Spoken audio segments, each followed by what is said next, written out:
मुताबिक सख्त से सख्त कार्रवाई करे और उनको सजा दीजिए ताकि नेक्स्ट टाइम इस तरह के हादसे ना हो, हमारे मसीही लोग बच सके। और मैं बताना चाहती हूँ कि जब पाकिस्तान वजूद में आना था तो अगर एसपी सिंघा साहब वोट ना देते तो पाकिस्तान वजूद में ना आता। एसपी सिंघा साहब ने वोट दिया तो पाकिस्तान वजूद में आया। हम मजहबी तौर पर अकलियत हो सकते हैं लेकिन पाकिस्तानी तौर पे हम अकलियत नहीं है, हम पाकिस्तानी जवाब दो, नहीं है। जवाब दो, जवाब दो। और मैं उन दरिंदों को एक मैसेज देना चाहती हूँ और उनको याद दिलाना चाहती हूँ, अगर आप भूल गए हैं तो मैं आपको याद दिलाती हूँ कि आप भी पाकिस्तानी हैं, हम भी पाकिस्तानी हैं और पाकिस्तान के परचम तले मुस्लिम और नॉन मुस्लिम दोनों एक दूसरे के बहन भाई हैं। आप ऐसी मुसलमाना कार्रवाइयाँ करके बच्चियों पर तशद्दुद करके आप मुल्क का नाम बदनाम न करें, क्योंकि हमारा मुल्क ऑलरेडी जो है वो गुर्बत का शिकार है, वो महंगाई का शिकार है, वो टुकड़ों में तकसीम हो रहा है। तो खुदारा मैं आपको ये कहना चाहती हूँ कि आप होश के नाखून लीजिए, आप ऐसी कार्रवाइयाँ ना कीजिए। आप आपस की लड़ाई को मजहब की आड़ में तौहीन रसालत का इल्जाम लगाकर मसीहों पर ये जुल्म बंद कीजिए। अगर आपको आप भूल गए हैं तो मैं फिर से एक बार आपको कहती हूँ कि जब पाकिस्तान बना था तो हमारा वोट शामिल था, हमारा वोट शामिल हुआ तो पाकिस्तान वजूद में आया। मैं समझती हूँ कि इस्लाम जो है उस वक्त तक मुकम्मल नहीं होता जब तक आप अंजीर को तस्लीम नहीं करते हैं। तो आप ये गुंडागर्दी, ये गुंडागर्दी, ये गुंडागर्दी। जवाब दो, जवाब दो।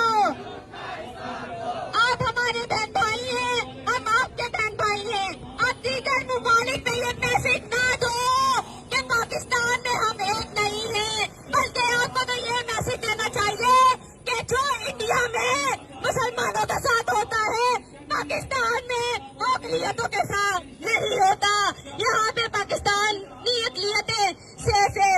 और मैं एक चीज आपको बताना चाहती हूँ और मुझे फख्र महसूस होता है, मैं फख्र के साथ कहती हूँ कि मेरा ताल्लुक पाकिस्तान पीपल्स पार्टी से है, मेरा ताल्लुक सिंध से है, मैं सिंध की बेटी हूँ।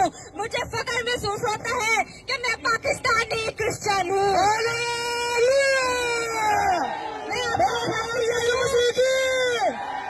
मैं आपको बताती चलूं, जो जुल्म ज्यादती पंजाब में होती है हमारे मसीहों के साथ, वो जुल्म ज्यादती कभी सिंध में नहीं हुई।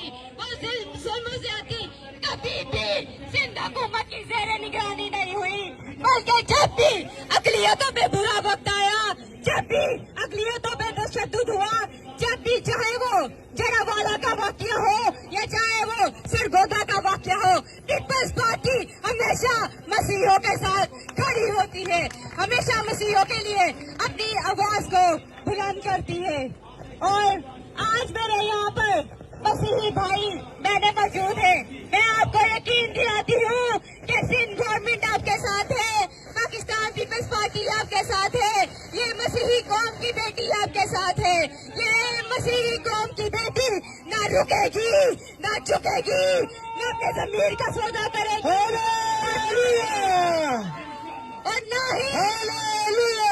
ना ही अपना मजहब तब्दील करेगी, क्योंकि मुझे अपने मसीही होने पर फख्र है। और मैं समझती हूँ कि जब तक आप लोग ऐसा नहीं करते, जब तक आप लोगों में यूनिटी पैदा नहीं होती, हम लोगों के साथ ये जुल्म ज़्यादती होती रहेगी।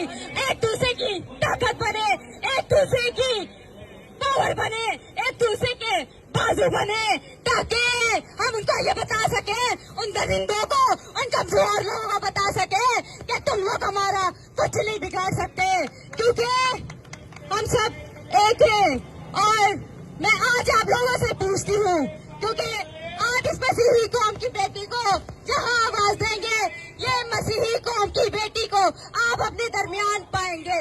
तो आप मुझे बताएं कि क्या ये मसीही कौम के लोग इस मसीही कौम की बेटी के साथ हैं? क्या आप लोग इस मसीही कौम की बेटी के साथ हैं? क्या आप इस मसीही कौम की बेटी का साथ देंगे?